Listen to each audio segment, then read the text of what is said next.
His next claim is that morality and purpose cannot be found within science. Almost immediately, someone points out that early humans and chimps absolutely have morality and compassion, and it becomes immediately clear that Peterson is playing yet another word game. Science has to exist within a moral framework that isn't in itself scientific. This is not derived from the scientific process, as you just indicated in the writing side of the process. It's not that you want to say you're social animals when you need that to exist as a group. So, okay. So, when his claim was that morality can be found in science, everyone assumed he meant that morality can't be found in nature, or that it isn't explained by science and therefore is the work of God. But does he mean that morality wasn't literally created through the scientific method? Like, because we didn't find morality with beakers or a hypothesis or something, it has to be from God? I don't know. He does seem to try and claim that science can't explain morality, gets corrected, and just dismisses it completely. You pointed to the morality of Neanderthals, to the morality of chimpanzees. They didn't derive that from science. They don't need to. That's my point. Science explains it. Science doesn't explain morality. It doesn't explain how social animals would need to be. Well, that's a complicated question. We see it though. Yeah, but explaining the evolution of morality and explaining morality itself aren't the same thing. Okay, so you're asking why does this happen? Yes, that's more accurate. Because we're social animals. Yeah, but there's more to it than that. Is there? Sure. Now, I would actually argue that just because something developed before the scientific method was codified doesn't mean that all the elements of the scientific method didn't exist. There were still millions of years of questioning, hypothesizing, experimenting, analyzing, coming to conclusions, and communicating. We are, after all, social animals, but whatever. You might also be wondering what the point of this claim even is, because everyone else certainly was. Saying that morality cannot be found within science is, again, broad and confusing in relation to religion. It would be helpful if Peterson actually explained what he means at the top of this, but people have to kind of tease it out of him throughout each segment, or in Peterson's nightmares, pump it out of him. You have to assume that he's making a point about God here, because why else would he be bringing it up in this video?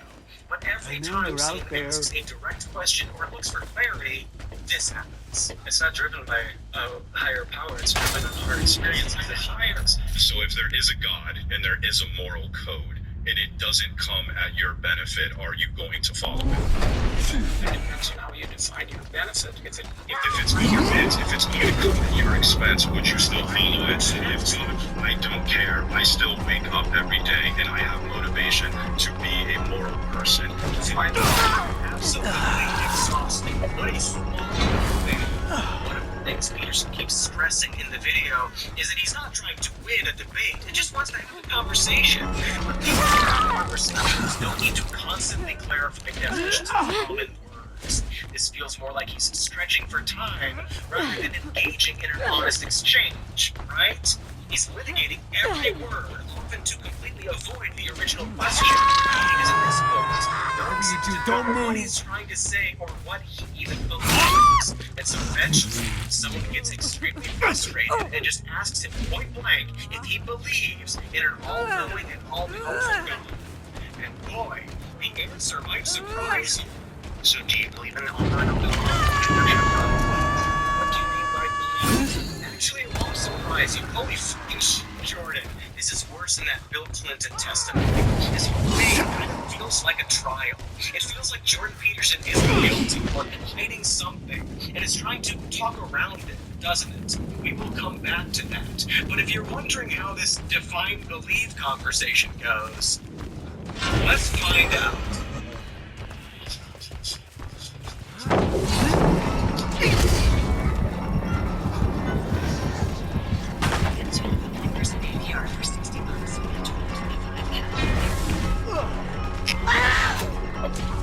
Something great online, like the perfect white jacket, then forget where you found it. Recall currently in preview on Copilot Plus PCs. Those moments aren't easy to recover. Recall is AI-powered. That was lucky. Snapshots for screen activity so you can search and find anything you've seen before. Then reopen to pick up where you left off. Just type a simple phrase like green light jacket. It shows matching snapshots from your browser history. No need to remember exact words or file names. Privacy. Hold on. Check its names. Type in the task bar. System. Call your co-pilot plus PC helps you find and name any of your matters. Right? Find out. What do you believe? You think it's be true? That's circular definition. What do you mean? How is that circular? Believe. How is that circular? Because you added no content to the answer by substituting the word true. You think it's be true?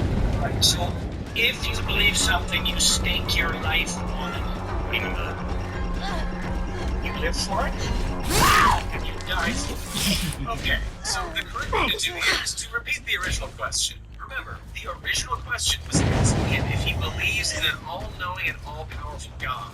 Just repeat that question. Do it. Come on. I'm sure you're saying you don't believe something and you wouldn't die for it. Really? No. Yeah. So how do you define belief? Something you say? That's why I explain what I do believe it is the case that this pen exists. But if someone like threatened my life, right, I would lie in order to be able to save my life. Right? Like I think you would do that too. You wouldn't lie to save your life. He's so sure. You wouldn't lie to save your life. Hey guys, can we get that original question again? It seems like he's distracting from the original question. So if someone could just remind him, I'd like save your children, your mom, your dad. I mean, take lying would save them. There would never be a circumstance logically that lying would save something. Yeah, if you're steeped in sin, you're likely to live in circumstances. I'll give you an example. If you're like in like Nazi Germany, it is the case that there's like Chinese and you're not in resistance, but you lied to like the Nazis. I've done everything I pretty well could, so in that situation, it's a hypothetical. It's not hypothetical. Is my nose I can't see just go back to the question, guys. Or could we maybe just take a break for a second so we can play through it? I feel like a bit. You don't tell me. Personally, I'm just asking you present me with an intractable choice in a certain context and would back me into a corner and you're playing a game. I just told you to make sure that you feel up in that situation. By the time you've got there, you'll be there's nothing you can do that isn't a sin. To Germany and trying to protect people like they're going to be a Jewish man that you are, and you want to protect them. You should listen to Lion's question. Give up on just like trying to clarify and then I don't carry on the asking this question. It's just a basic hypothetical, like I get out. It's the basic hypothetical. Where you're like, if you have Jews' lives at stake in Nazi Germany, it's just basic. Obviously, you're going to save their life, but you're like not trying to answer these questions. I just told you why. Are you anti-fascist?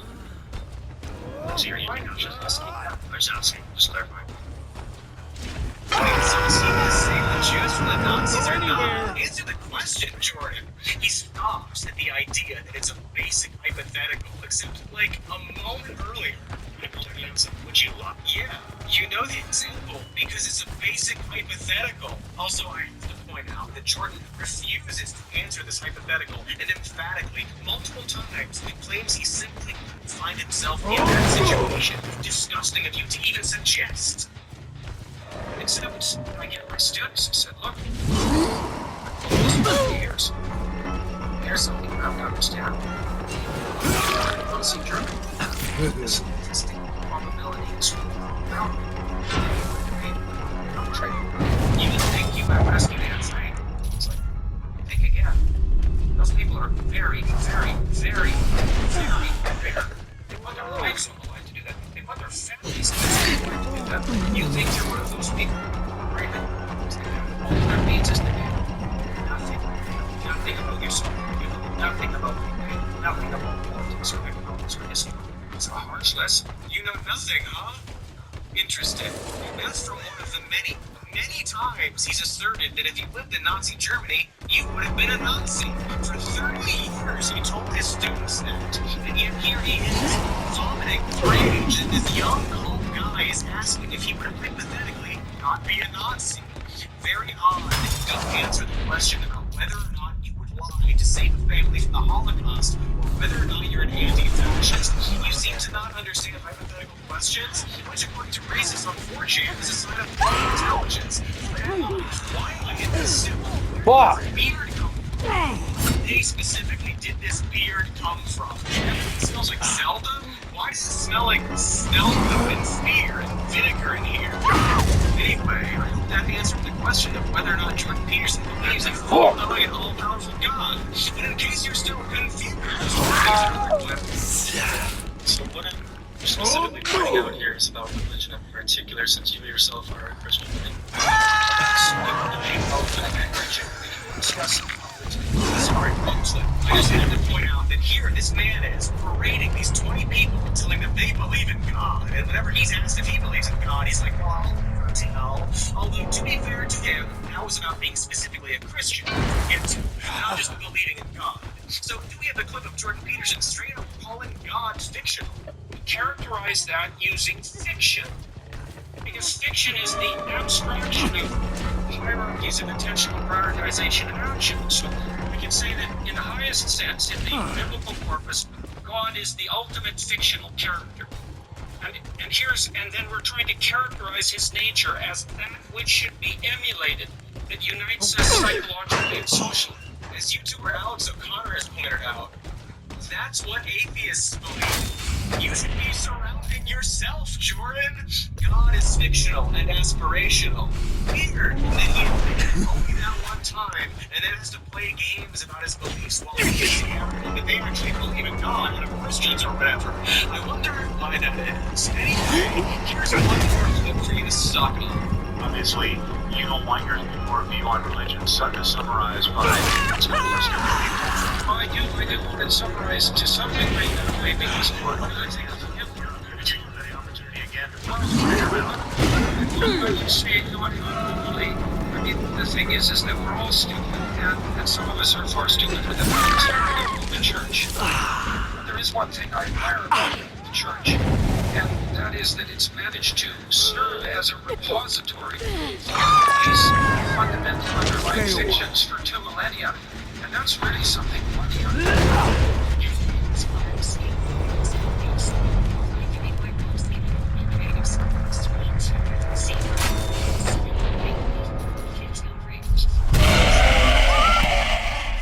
What do we have here?